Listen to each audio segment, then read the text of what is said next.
societal pressure piece comes from that balance that you have to strike. And it's a very personal journey of what do I want for myself? What do I aspire? And how do I break free or remove the weight of the things that no longer serve me right here, right now?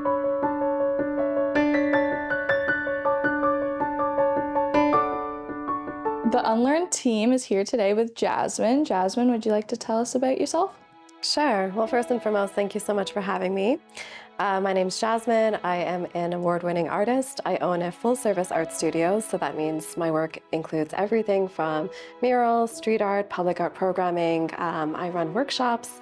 I also do digital art, installations, the whole works. So this month is Women Empowerment Month, so we're going to ask you a couple questions about women empowerment in your field, as well as culture, growing up, and what you've experienced in society. What are some societal barriers you've experienced growing up? So I think society conditions us in a specific way where the path is usually very straight and linear, and that's not always conducive to who we are and what we want, our deepest desires. So I feel like a large part of my path has been deconditioning a lot of that and allowing myself to step into the fullness of who I am and integrity with the values that I hold. Now, I think what's interesting here is that generationally, a lot of that societal friction, it doesn't come from malice. It comes from fear. So, for example, a lot of our parents came to this country as immigrants and they were struggling. They were in survival mode. They did what they had to do to just feed themselves, feed their family, put a roof over their heads. And so when they found out their cousins, friends, daughter became an accountant and is doing so well, of course, they're gonna wanna be like, hey, we found the path and it's that one. Now, I think the friction comes into play when in our generation and with the privileges that we have today, we have so much more open and available to us. And we want to take advantage of that and we want to feel the bigness of the world. So I think that societal pressure piece comes from that balance that you have to strike. And it's a very personal journey of what do I want for myself? What do I aspire? And how do I break free or remove the weight of the things that no longer serve me right here, right now? So taking away from these obstacles you describe, what impacted you to talk about women's empowerment and teach others about it? What kind of was your driving force? Well, I think a lot back to a story my grandma just very nonchalantly told me one time and has told me many times since, but when she was a young girl studying, and at the time she lived in Pakistan, this was prior to the partition, people used to throw rocks at them as they traveled to school every day, but she had wonderful allies in the form of her father as well as her grandfather and her uncles. So they were very much supported on that path, but it wasn't normal for girls to be educated at that time. And now you fast forward just 2 generations and I'm sitting here and that would never be, I've never endured that. I've never had to experience that. And that in itself, there's so much beauty in that. And then add some layers. For me to have the socioeconomic status that I have, to have the educational status that I have, to be a working artist, totally sounds made up. And I think just understanding the power of that privilege and understanding the path that's been paved to me, for me, if I can play any small role in paving the path for girls that are going to come and precede me, I want to be able to do that. And I'm a big believer in if this is how far I've been able to make it in my career, in my life, if these are the lessons that I've learned, anybody who comes after me should be able to do it better because I've come this far and I can teach you how to get here. And now I want better for you. I want you to do it better and I want you to have a better time, a happier time doing it. So you talk about overcoming the societal barriers and obstacles, but obviously you need a strong support team with you. Tell me about the importance of your strong female support system around you. I attribute so much of my well-being to the ecosystem that I have, and they're just incredible, amazing women with so much integrity, with so much intelligence, with so much grace that see things into me and speak power into me when I don't necessarily see it in myself. And because they hold me to that standard, not in a way of like, we think you should change and you should get here, but in a way of like, you're already this, you might need to lose that belief, you might need to restructure that thought, you're here. And when it's positioned to me that way, I aspire to it. And I'm very, very lucky to have wonderful women in my life, family, friends, that do that for me so effortlessly. And I do it back, and I do feel like it's a necessity to have that. When people are looking for you, talk about how you have such a strong, supportive system around you, an ecosystem. How could somebody look for these people to support them around? Like, what qualities would you look for in some female allies? I think for somebody to be an ally to you, first and foremost, they need to have a high degree of personal integrity. So with that personal integrity, I feel like, most things, like to me, personal integrity is a balance. Like, you like who you are, you like what you do, and you like how you do it. So when you have that in yourself, you just naturally exude that. So I think that is there first and foremost. Second to that would be just confidence, because to be an ally is to be vocal. To be an ally is to advocate for change when necessary. And what else? Oh, an open mind.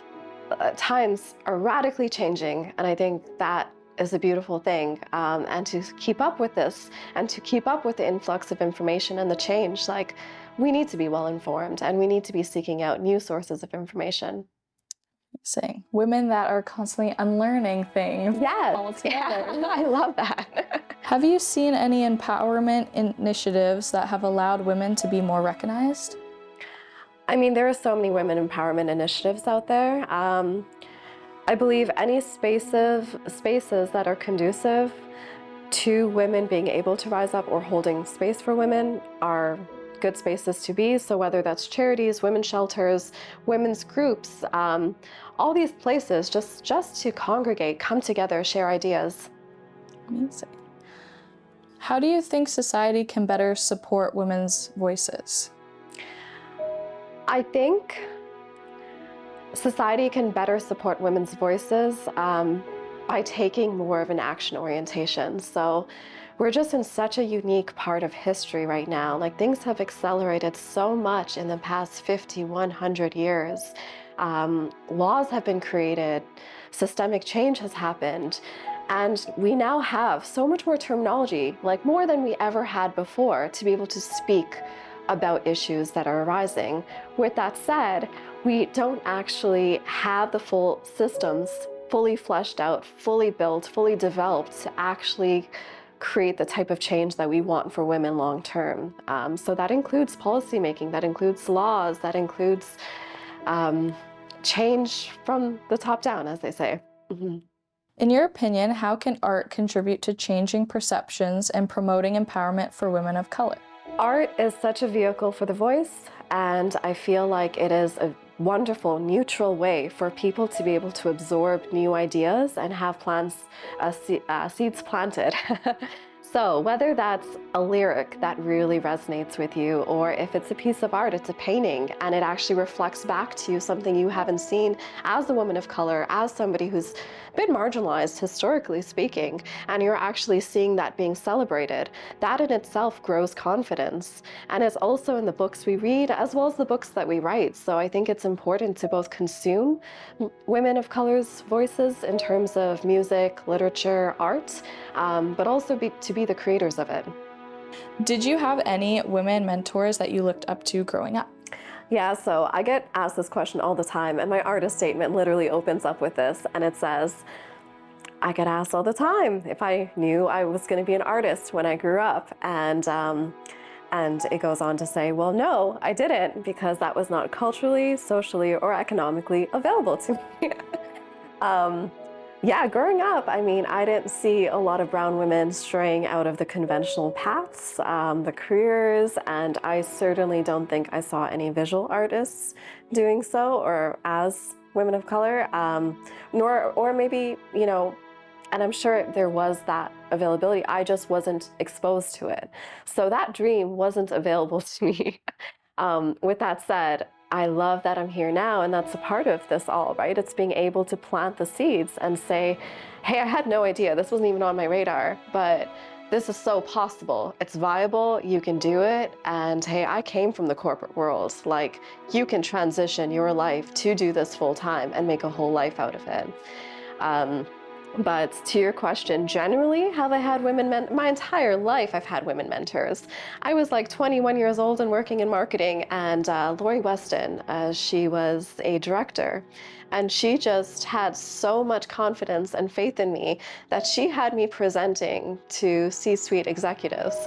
I had no idea what I was doing, but because, again, she held me at that level and she said, you can do this, and I'm gonna be right here, and I'm gonna advocate for you, being the youngest on the team and being the only girl on the team. And again, I'm going to support you in doing this. I rose to that level.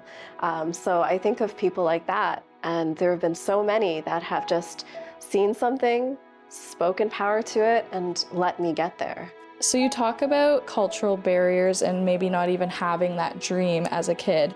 What advice can you give young girls standing up to those cultural barriers, reflecting on your own journey? That's a great question. So I think the way we challenge cultural barriers like that and the way we eradicate them is through education.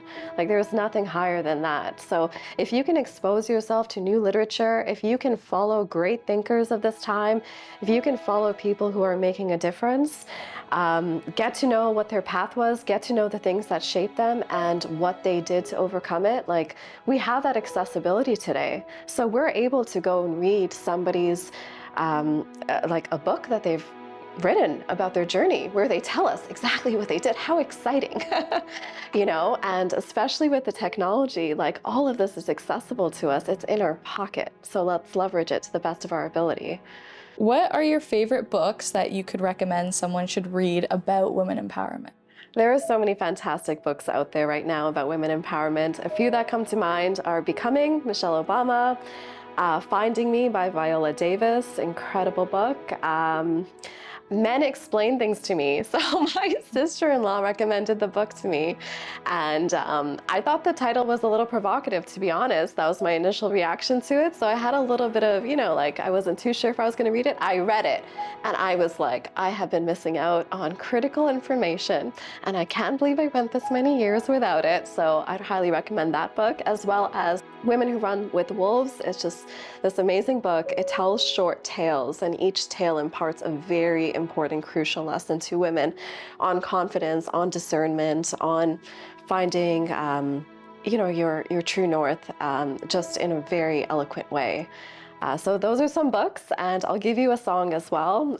It's called Suddenly I See, and whoever the woman is that song is based off of is who I aspire to be. Like, if my life journey gets me there one day, I will be so happy.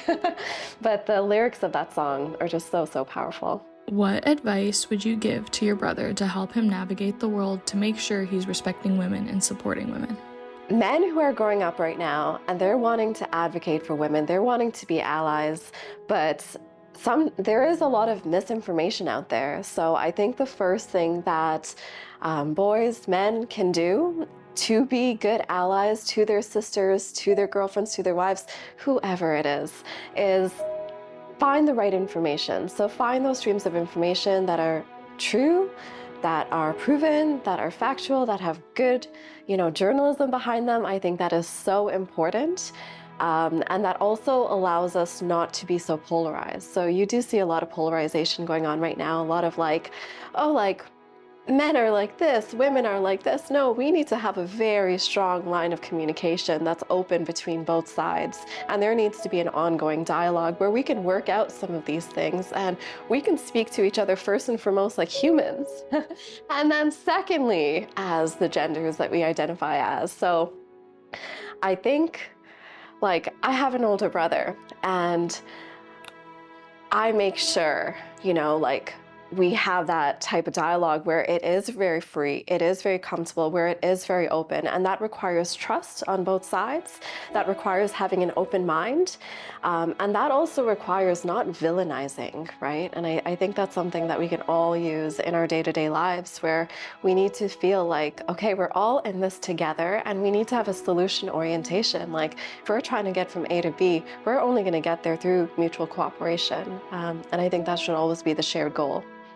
Have you heard about weaponizing incompetence? And do you have a definition you think it would be, or?